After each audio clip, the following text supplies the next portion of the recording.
सौरभ हत्याकांड मामले में एक नया दिलचस्प मोड़ भी सामने आया है। जांच तो शुरू हो गई है इस पूरे मामले को लेकर। जेल में मुस्कान और साहिल हैं, लेकिन सौरभ हत्याकांड में पुलिस की लापरवाही भी सामने आई है। ब्रह्मपुरी इंस्पेक्टर रमाकांत पचौरी के खिलाफ हो गई है जांच शुरू, क्योंकि लापरवाही बरतने का आरोप है। लापरवाही बरतने पर इंस्पेक्टर के खिलाफ जांच शुरू हो गई है। आरोपी साहिल का जो कमरा था वो सील तक नहीं किया गया। आपने देखा होगा जब भी कोई क्राइम से जुड़ी हुई खबर होती है उसमें सबूतों को सेफ रखा जाता है, जो ठिकाना होता है, जो जगह होती है उसे सील कर दिया जाता है। और ये इसलिए होता है ताकि किसी भी तरीके से सबूतों के साथ कोई छेड़छाड़ ना हो। लेकिन यहाँ आरोपी जो साहिल है, मुस्कान का प्रेमी, उसका कमरा सील ही नहीं हुआ। ग्राउंड जीरो से इंडिया न्यूज संवाददाता पंकज गुप्ता की रिपोर्ट देखिए। सौरभ हत्याकांड में पुलिस लाइन में पीटी कर रही थी, उसी दौरान जहां पर साहिल का मकान है और साहिल के मकान के अंदर कई कैमरों की एंट्री हुई थी। उसके अंदर जो है वहां के सारे कमरे के अंदर फुटेज बनाए गए थे, दीवारों पे जो तस्वीरें उनकी जो है वीडियो बनाई गई थी। और उसके बाद यानी कि लगभग 15 से 20 मिनट कैमरे उस कमरे में रहने के बाद वापस आ गए थे, क्योंकि वो वही कमरा है जब साहिल और मुस्कान ने हत्या की थी। और जो साहिल है उसकी डेड बॉडी लेकर यानी कि डेड बॉडी के कुछ हिस्से हाथ और सर उस कमरे के अंदर पहुंचा था और उसी कमरे से जो है साहिल को पुलिस ने गिरफ्तार किया था। अब इस मामले में अधिकारियों ने कि कैमरे की सह पर अंदर पहुंचे। अब अधिकारियों ने थाना अध्यक्ष ब्रह्मपुरी पर जांच बैठा दी है। सबसे पहले मैं आपको दिखा दूं, थाना ब्रह्मपुरी है और इसी के थाना अध्यक्ष है, उन पर जांच बैठाई गई है। उनकी ही सह पर जो है कैमरे अंदर गए थे। अब पुलिस अधिकारी इस मामले की जो है जांच के आदेश दे दिए। मेरठ से पंकज।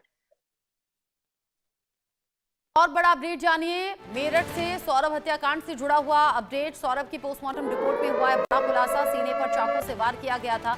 जो पहला वार था वो सीने पर किया गया था। ये सीएमओ के जरिए जानकारी सामने आई है। अब सीएमओ ने कहा कि हत्या के बाद शव के कई टुकड़े किए गए। जब सौरभ की हत्या हुई वो बेहोश था। जो हमने पहले भी कहा था कि मुस्कान ने पूरी प्लानिंग की, खाने में बेहोशी की दवा मिला दी, सौरभ बेहोश हो गया। और जो पहला वार किया गया सौरभ पर, वो चाकू से उसके सीने पर वार किया गया। सीने पर चाकू के 3 निशान मिले हैं। उसके बाद में जो गर्दन थी उसे चारों तरफ से रेता गया और फिर गर्दन को धड़ से अलग कर दिया गया। जो कलाई थी, जो हाथ थे, वो भी काट दिए गए। सौरभ हत्याकांड से जुड़ा ये बहुत चौंकाने वाला खुलासा है। एक बार जरा सीएमओ को सुनिए। नहीं, पोस्टमार्टम रिपोर्ट तो हम लोग पोस्टमार्टम करने के कुछ दिन या अगले दिन जो है एसएसपी महोदय को और थाना अध्यक्ष को भिजवा देते हैं और एक कॉपी हमारे पास सप्ताह के अंत में आती है। और हालांकि पोस्टमार्टम रिपोर्ट उजागर करने का कोई प्रावधान नहीं है, तो ये डेट ये रखी है। फिर भी जैसे आप बता रहे हैं कि उनको कैसे कैसे क्या थी, जो चोटें थी वो जैसे संज्ञान में आया कि वो पोस्टमार्टम रिपोर्ट में जो चीजें आई है, जैसे सब लोग मीडिया की बात करती थी, मीडिया में भी वायरल हो रहा है, तो उसमें मोटी मोटी बात यही है कि उनको जो गर्दन थी वो अलग थी और दोनों कलाई से ही यहाँ अलग। सौरभ के कत्ल से जुड़े हुए जितने भी राज हैं वो सब बेपर्दा हो रहे हैं। एक के बाद एक चौंकाने वाली बातें भी सामने आ रही हैं। सौरभ जो कि अपनी पत्नी और अपनी बेटी से मिलने के लिए आया था वापस, उसे कैसे मारने की प्लानिंग की गई और कैसे फिर इस हत्याकांड को अंजाम दिया गया, ये सभी बातें चौंकाने वाली और बहुत ज्यादा दिल को दहलाने वाली हैं। अब एक साथ ये 6 तस्वीरें आप देख लीजिए। एक एक करके इन तस्वीरों में आप देखेंगे मुस्कान और साहिल की पूरी साजिश और बेशर्मी।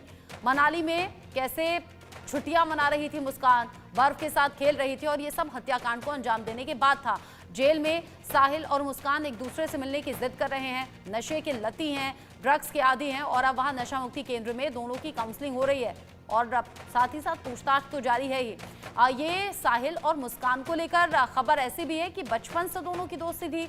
अब ऐसे में जेल में जब जेल की सलाखों के पीछे पहुंच गए हैं तो वहां ड्रग्स की मांग भी की जा रही है, क्योंकि ड्रग्स ऐसी चीज जिसकी लत लग जाए तो फिर आसानी से छूटती नहीं। इसीलिए नशा मुक्ति केंद्र में अब कुछ दवाएं भी दी जा रही हैं। साहिल के घर पुलिस पहुंची, वहां से बहुत से ऐसे सबूत मिले हैं जो साहिल के खिलाफ जा रहे हैं। साथ ही तंत्र मंत्र की कुछ चीजें भी ऐसी मिली हैं जिससे शक है कि कहीं कोई तंत्र मंत्र या कोई काला जादू तो मुस्कान पर नहीं किया था।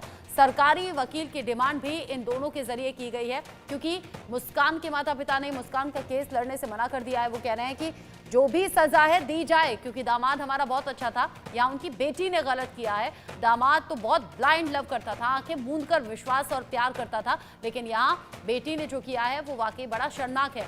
ऐसे में केस लड़ने से मना कर दिया और अब मुस्कान और साहिल ये मांग कर रहे हैं कि सरकारी वकील उन्हें दिया जाए। दोनों जेल की सलाखों के पीछे पहुंच गए हैं। अपने ही पति का कत्ल करके मुस्कान हिमाचल में घूम रही थी, अपने प्रेमी के साथ पब में डांस कर रही थी, बर्थडे मना रही थी, होली मना रही थी, हर तस्वीर में एंजॉय करती हुई और बड़ी खुश वो दिख रही है।